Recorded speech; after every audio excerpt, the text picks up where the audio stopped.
Gang, if you know this channel and you watch the interviews that we are fortunate enough to do or listen to them on our podcast stream, you know how much we appreciate indie horror. And you should also know by now how much we appreciate a good horror movie score, as we have had uh, been fortunate enough to be joined by a bunch of horror movie composers. And our guest this week is another talented horror movie composer, as the new movie Call of the Void is out on VOD and available for you upon the recording of this interview. And what is a good horror movie without a killer score? And joining us today, we have the creator of that score, Mr. Clayton Worbeck. How you doing?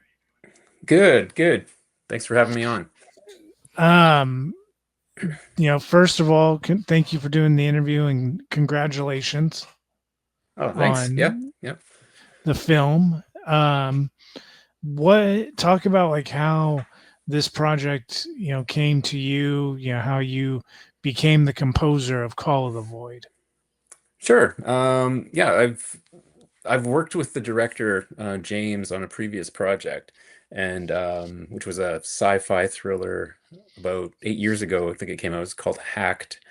Mm. And we stayed in touch, and he was bouncing some ideas of some upcoming projects around, and he mentioned this one. It was like, it was funny. He said, "Yeah, I'm trying to do this other project, but there's this other one. It's about this sound in the woods that possesses people." And I was like, "Whoa, okay." I'm interested, right away. Mm. So that was easy.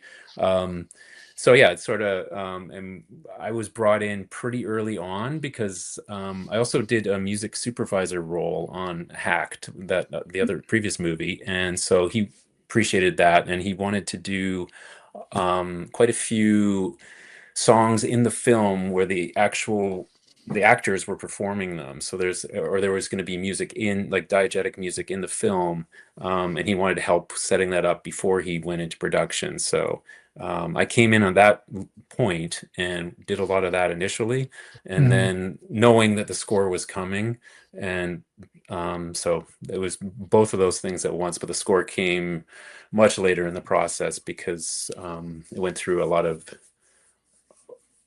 editing, this one. Mhm. So but we got there, and the the end result, I'm happy with, for sure. Yeah, so I think you kind of answered what my next question was just by listening to how you talked about the project. But I've interviewed some composers that do, only the score, and when Mhm. it comes to sound design, they won't even like attempt. But the way that you describe the sound in the movie that possesses the people, um, you the look of joy you had on your face when you mentioned it, Yeah. uh, it's I have to ask, did you do like stuff like that too? Was that you too? Initially, um I was going to be doing that, and that's Mm. that's initially what drew me in. Mm. But the things changed, and as the film went on, and it made more sense to split those roles. Gotcha. And my composing style for horror tends to fall into sound design anyway, so I like to um, talk to the sound designers as soon as possible in the process, because Mhm. otherwise we're stepping on each other's toes, like, constantly. Sure. So we made a decision pretty early on that, okay, the sound, and there's a lot of attention to detail with the sound in terms of just the forest itself and the woods. And we left what I think of and what I was composing as the score. Essentially, there are huge, like, the first half hour there, obviously the intro has, the opening credits have score hitting pretty hard, but Hmm. then there's nothing for about a half hour that I composed as score. And it isn't till, so it's basically a sound design soundscape thing happening with the sound designers, and that and I'm working around it as we go on, and Hmm. then later in the film, eventually the score completely takes over. So Yeah, I mean that is something that unless you're because the two, your work and the other sound teams work, they complement each other very well. So you're not, I guess, when you talk about that 30 minutes, which coming from film school, if we turned anything in without 30 minutes of music in it, they would like crucify us. They'd tell, like, what are Yeah, you doing? What's yeah, wrong with you? but Because until you watch a movie, which was kind of cool, they had certain movies, when we were doing the sound, program, which I'm not a, composer by any means. So it's all temp music that we're using for our mhm, school projects. But what they did is to show, kind of the importance is we would watch a movie with the score like you'd seen the theater, but they had these cuts of it without the score. And mhm, yeah. you would watch that after, and it just like um really showcases how important the music is. So to hear you describe this 30-minute chunk of the movie and you're like, I didn't compose anything, and it's just the sound design team, doing their thing, is wild to wrap your head around. But then when you go back and you watch the movie, you definitely, notice the score's absence, but the sound design team does do a solid enough job to where it's not like this. It takes the movie, down notches. You know what I mean? Oh, for sure. And there's also a key performance by like the band in, of Right. the actors in there. So that really, I think that lands about 15 minutes in or so. So there are, yeah, I fully understand what you're saying. I'm kind of curious, what film did they make you listen to without the score and then with this? So it was all like so the way that they did it was they did like effects heavy stuff. Right. So because what they actually did is they did like the different layers. So here it is with nothing, here it Oh, is okay. with the effects, and then here it is with everything. So we did the first Transformers movie, Okay. and then I want to say we had one more. I think it was the Armageddon movie All right. So the with first Transformers movie, you mean the animated one from the 80s? no, no, I don't. I don't mean the one. Doesn't Yeah. Optimus die in that one? Oh man, it's horrific. I mean, Yes. I saw that in the They, theater they when I didn't was make a us kid. watch. It was traumatizing. So speaking of that, Yeah. because that movie, the cartoon, is awesome, sound design and voice Mhm. actors and everything. But was there like, because there's two things. There's like being a music composer, but then there's being a cinematic music composers, and Mhm. you know, definitely you can do both, but it definitely is, each is unique to their own. Movie soundtracks are definitely, unique. So, you know, what was your kind of journey as Clayton? Did you always know you wanted to write music? Did you always know you wanted to write music for film? How, what kind of led you here? How to get here? Yeah. Yeah, good question. I started out, well, I guess, um, I've always been fascinated by film scores, even since like very young age, and sound, and especially films that had the sound and everything worked together. Those kind of films, I really enjoyed, and they stuck with me. And then I got into bands and performing. I was basically in bands, rock music, rock industrial music, Hmm. and took off with that. And that was my career for in my 20s. And I did a lot of work with like alternative rock and industrial bands in the early 2000s, um, and was doing remixing, producing. Hmm. And one of the bands I was working with, they were set up to do a movie soundtrack as well, like score the movie. And I was happened to be around, and was really interested in the process, and I started to sort of got the bug Hmm. around then. Like I connected the dots. I'm like, okay, yeah, I could, because I've always thought about it, but at that age, but it was always like, oh, it's too complicated, it's too different. Um, I'll stick with what I'm good at. But then going through that process, kind of like opened my eyes a bit, and then about 4 years later, I had a chance to do a full feature. and actually that was the one with James, the guy James Cox who did Call the Void. Mm, So that was sort of at that point I was like, okay, and I left the music industry for several reasons, but this was what I wanted to do and what I was always kind of aiming for anyway. Like a lot of the production work I did leaned heavily on sound design and would get, it had those elements anyway. So, mm. but yeah, in a nutshell. So, with that, your first, kind of foray into the film with James and the sci-fi thriller that you discussed, and now a horror movie with him. One thing that out of film school I always thought would be cool. I'm very horror. We host a horror convention. I've been a horror fan, since I was a kid. Carpenter's Halloween, Hmm. Hmm. and so, starting the podcast channel and everything, we, made the decision, we're pretty rooted in horror. We do shows that appeal to other fandoms as well, but horror is definitely the backbone. And as a film student, I was like, if horror is the backbone, I want to try, instead of making a romantic comedy or adventure movie or whatever, I just, coming out of film school, I would like to explore each subgenre of horror. Hmm. Yeah. um your friend, he's got tackled two major genres so far. You knowing him, working with them, is the next thing that you guys do together going to be like a Indiana Jones adventure movie type thing? Or Uh, you think you guys are going to hang out in horror for a while? What do you think your guys' plan would be? that would be a question for him. We don't, there's nothing set up that I know about right now.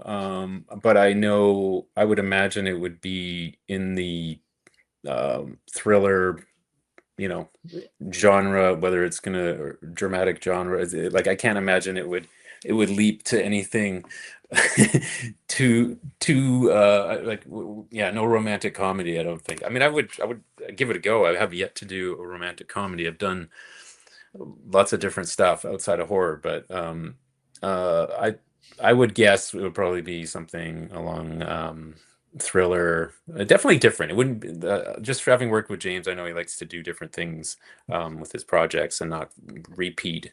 So I'm looking at this horror society article that got published. um and I was going to quote it because I had a question for you, but I wanted to make sure. Oh, here we go. So the Call of the Void is a folk horror tale featuring songs from the Appalachian Folk Songbook. mhm. Um, how, for you as a composer, did that affect your process? What were there special steps that you took composing this movie when they quote something like that? It's interesting, yeah, because I was brought on as the music supervisor early on, and we were James had a few public domain folk songs he wanted to include. We ended up going through a bunch and landing on there's a couple in two or three. I think there's yeah. And no, there's two, and one the band performs, and then the other song that's kind of key. But um, that didn't really affect me too much because I knew I'd be more like composing the score would be attached more to the sound design and the visuals, and Hmm. those are going to exist. And I mean, there's no way I'm going to do something that matches those in in the film because it didn't work. It didn't like we tried kind of giving some themes to some of the characters that were, because a lot of those songs are acoustic guitar based, um, or piano based, like acoustic instruments. And we were trying, tried a few cues that had acoustic guitar and were a little bit more um, bridging the gap, so to speak, like between the Sure. diegetic music and the music that's the score. And it just did not work at all. And Mm. so we gave up on that really early. And that was the beginning of the score really becoming not so much thematic in the sense of covering, like the protagonist and the evil, but really just completely on the evil, and that's what happened on the cosmic horror, the entity, so to speak. That's what we switched gears to, and think it was really smart, because otherwise the music would have tripped over itself. So So, and then once you say like the back half, the score definitely takes over, mhm. and it does, like it fits the movie really, the tonality, like I would say perfectly, man. So Cool, like thanks, man. the question is to that is because horror movies, they have to have a good score. They just kind of have to. It's kind of, Yeah. if you wrote the 10 commandments of horror, good soundtrack slash score is definitely on there. Is there any horror movies, just as a fan, whose score, you know left marks on you as a movie composer? Oh yeah, yeah, definitely. All sorts. I guess the initial one, that probably, the ones that really hit hard as a kid would have been Wendy Carlos. She did The Shining and Clockwork Orange, Yeah, yeah. and those, like, Clockwork Orange is a little bit, it's a horror, it's not a horror, but there are some, like, it's Stanley Kubrick, and he makes things uncomfortable and Hmm. eerie, even when, the best of times. Yeah. So but the Shining, definitely, those ones really, because they're so different, and they're so, um uh they just get under your skin. So those ones initially, and then, a lot of, over the years, Carpenter, a lot of the, um let's see what else I've bounced around. I'm gonna,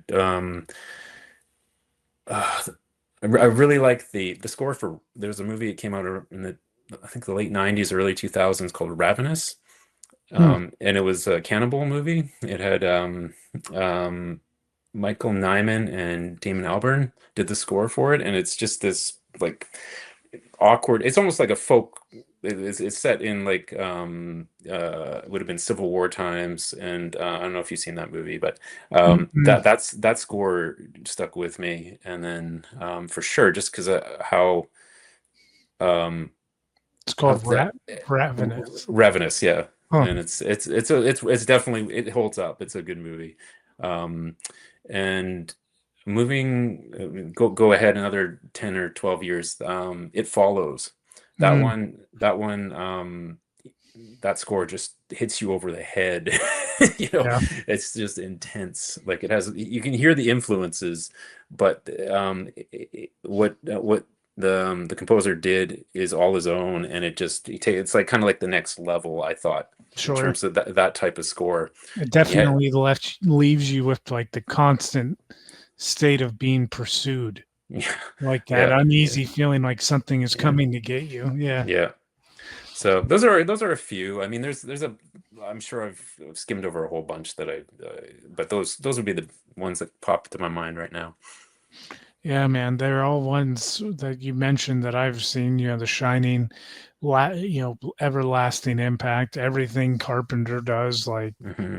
the dude's music is kind of unbelievable, honestly, that he's, the age that he is, and he's still writing, and he's still going on tour, and he's still, Yeah, and yeah, he's collabing on movies yeah. still. Like, it's pretty insane.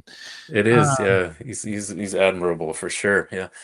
So. um, and then It Follows. Like, those are movies that I think really kind of transcend horror for sure, and all different kinds of horror, which makes horror really, special. Is there, a one that horror movie with you that made you a horror movie fan? Like mine is Pet Cemetery, the Oh original Pet. yeah, that is a creepy movie, man. I remember rewatching that after not seeing it for, like, a decade, and being like, "Oh, this will be, just, yeah, it probably won't be very good at all." And Hmm. I was just like, Yeah. it was even better, actually. Yeah, no, that one, that's a good question. I would. I, horror movie fan. I mean, I think there's so many. Like I grew up in the '80s, so just aging myself here. But there were so many movies that were kind of borderline there. Like there was like stuff that were like Ghostbusters. Like Mm, it's not a horror movie, but there are scenes in there that are horror. creepy for Yeah. sure. And then as a kid, you kind of build those like those. I mean, even yeah, there's a bunch of those types of movies from the '80s, but I think like full on I think like some of the Alien movies Mm. were probably because that I mean it's sci-fi, but it's like the original Alien movie. That's horror, No, that's for sure. really That's yeah, scary. Yeah. yeah. No, the Alien movie, yeah, it kind of drops off Aliens. It's nowhere near as scary as the first one, but the first one is definitely scary. Yeah. It's like Predator. Predator, the Yep. early Predators are scary. They're not just him being a badass alien, Yeah. Yep. the those are two other ones that the score is super prominent and super important. Like that first Aliens movie, even in the scenes where they're typing and you just kind of have that constant Yeah. but you can hear the music in the background. It just adds like that uneasy we're fucked feeling. Yep. um, Yep. For sure. Yeah. um Without getting into spoilers, because the movie Call of the Void, it's brand new. Mhm. um but is there like a particular sequence or scene that you can kind of like leave a clue about, so people know, like bookmark it, this, look for this, that we're coming up on the scene that he's talking about on the show, um that you wrote, that really just kind of you felt like was 10 out of 10, super proud of when you saw the final cut? Yeah, there is. It's actually it's a pretty long sequence. There's no it's towards the end of the film. There's an obvious shift that's happened, and there's this 5.5, 6 minute montage where there's no dialogue. The sound design Mm, is incredibly minimal, and it's basically all score. It's like yeah, I'm trying not to do spoilers no, here, yeah, but yeah. I know what um, you're talking about.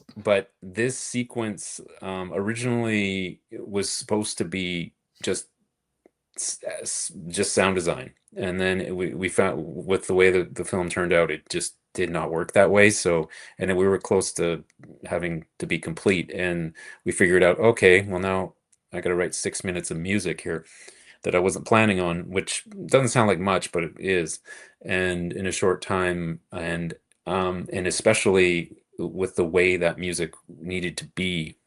So it, I'm proud of that one because of it's a delicate thing to do with the film in terms of explaining or conveying what's just happened and not giving it away completely. So Mm, it's almost like you're getting into an alien territory with a feeling, a sort of a feeling of things have shifted in a big way, sure. and but it's a slow burn over like that sequence. So it's yeah, but that would be that's sort of what I was getting at with the way the score is representing the evil in the film, Mhm. because at the beginning there's basically nothing, and it kind of builds with the more the film goes. The traditional way the horror films work is that way. So yeah, I would say check that one out. And I mean, I like the opening sequences was a lot of fun. I mean, Mm, I can, it's not really a spoiler to say there's a black hole, and the FX of, exploring that, and to be able to compose to that was a lot of fun. And I think that worked out really well. yeah, you get that if you watch the trailer. Pretty much, that's not to say that is not a spoiler. So, Yeah. um, the process of composing this movie, did you like see it, without any, sound at all? Like how do you like composing?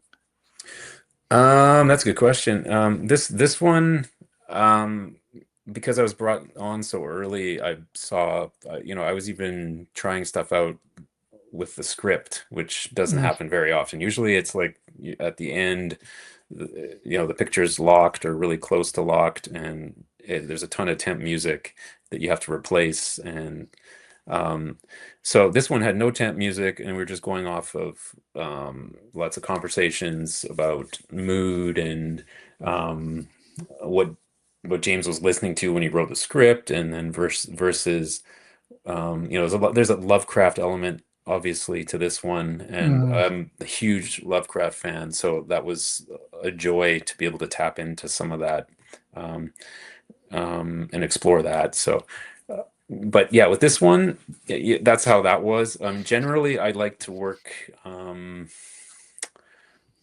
I'm pretty flexible. That's the thing. Like some people don't like temp music. They like to, but I find it can be really, really, really useful.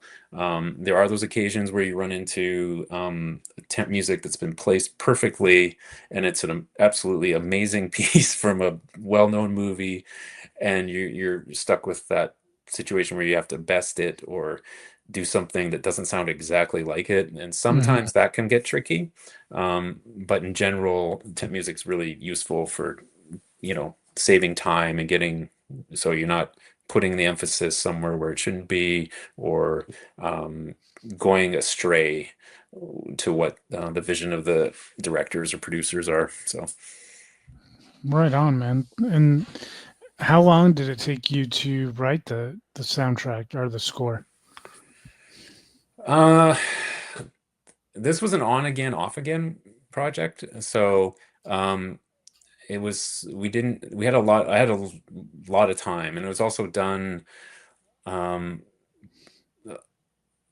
tail end of the pandemic, so there was a Mm, lot of flexibility with, like, things weren't locked in for release dates. It sort of things just got a little bit tighter towards the end, where when I guess when I was mentioning that other piece that I needed to do for the end, mhm. out of came out of a little bit out of nowhere. So that at that point it got a little bit tight. But this normally I wouldn't have that much time. I think we can the whole process in post production was well over a year for this.